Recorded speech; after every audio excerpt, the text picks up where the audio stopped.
आता मला एक सांगा, की 2 गोष्टी एक महत्त्वाच्या दिसल्या. ते म्हणाले, की विधानसभा आणि लोकसभेची जी मतदार यादी असते, तीच आम्ही स्थानिक स्वराज्य संस्थांच्या निवडणुकीमध्ये वापरतो. आणि व्ही-व्ही-पॅटची जी मागणी केली होती, ती त्यांनी पूर्णपणे फेटाळली आहे.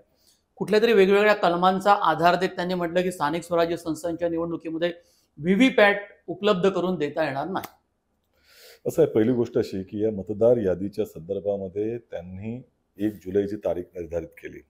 आम्हाला ती अद्याप दाखवलेली नाही. प्रश्न असा आहे की लोकशाहीमध्ये मूलभूत प्रक्रिया जी लोकसभा आणि विधानसभा निवडणुकीमध्ये पार पाडली जाते, की एखादी यादी डिक्लेअर केल्यानंतर त्याच्यामध्ये आक्षेप नोंदवायला वेळ दिला जातो. आता ही पाहिलीच नाही, त्याच्यानंतर आक्षेप कसे नोंदवणार हा मूलभूत मुद्दा आहे. 2024 ची यादीमध्ये घोळ आहेत आणि तेच घोळ तुम्ही घेऊन आता 1 जुलैपर्यंत आणि आता 15 ऑक्टोबरचं त्यांनी आत्ताच लगेचच जे सांगितलं केंद्रीय निवडणूक आयोगाच्या मुख्य अधिकाऱ्यांनी त्यांनी पत्र पाठवलंय, की 15 ऑक्टोबरपर्यंतची यादी देता येईल का? याबद्दल चर्चा चालू आहे. म्हणजे आम्ही जर दबाव टाकला नसता तर इथपर्यंत पण आलं नसतं. त्यामुळे ही घोळयुक्त यादीच वाढलेली आहे. याच्यामध्ये जो मूलभूत आम्हाला महत्त्वाचा जो काही आमचा अधिकार आहे, की या यादीची जी आम्हाला पाहायला मिळणार आहे, त्याच्यामध्ये जर घोळ असतील, तर त्याचं निराकरण कसं करणार? याचं उत्तर नाही. व्ही-व्ही-पॅटच्या संदर्भामध्ये असं म्हटलंय कालच, म्हणजे आम्हाला देखील त्याचंही आश्चर्य वाटलं. ते म्हणतायत 2 कारणं त्यांनी दिली, की स्थानिक स्वराज्य संस्थांमध्ये व्ही-व्ही-पॅट वापरण्यासाठी कायद्यानं मुभा नाही, नंबर 1.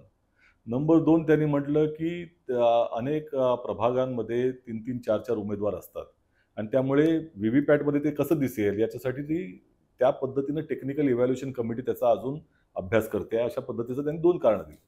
आता पहिलं जर कारण तुम्ही पाहिलं तर ते इतकं तकलादू आहे, की याच राज्य निवडणूक आयोगानं 2017 साली, म्हणजे आता शेवटची निवडणूक जी झाली होती स्थानिक स्वराज्य संस्थेची 2017 सालीच झाली. त्या 2017च्या निवडणुकीमध्ये नांदेड वाघाळा मतदारसंघामध्ये जे आपल्या महानगरपालिकेच्या निवडणुकीमध्ये टेस्ट करण्यासाठी पहिल्यांदा व्ही-व्ही-पॅट हे वापरले वॉर्डामध्ये आणि तिथे ते वापरलं गेल्यानंतर आमचा प्रश्न हा आहे, की ते तुम्ही वापरलं त्यावेळेला तुम्हाला कुठल्या कायद्याची अडचण आली होती? तिथे तर तुम्ही वापरलं होतं. याचा अर्थ कायद्यानं तुम्हाला मुभा होती. दुसरीकडे असं आहे, की तुम्हाला प्रभागाचं तुम्ही कारण देतात. पण मुंबईमध्ये कुठे प्रभाग आहेत? मुंबईमध्ये वॉर्ड आहेत. मग मुंबईमध्ये तुम्ही का वापरत नाहीत? मग तुम्ही लगेचच काही ना काहीतरी अशी तकलादू कारण देऊन हे टाळताय जबाबदारी, हा मूळ मुद्दा त्या ठिकाणी आहे. व्ही-व्ही-पॅट ही ज्या वेळेला एका अशा प्रक्रियेचा भाग आहे, ती लोकशाहीमधला जी सतत आपण त्याच्यामध्ये परिवर्तन कशासाठी करतो? सुधारणा करण्यासाठी.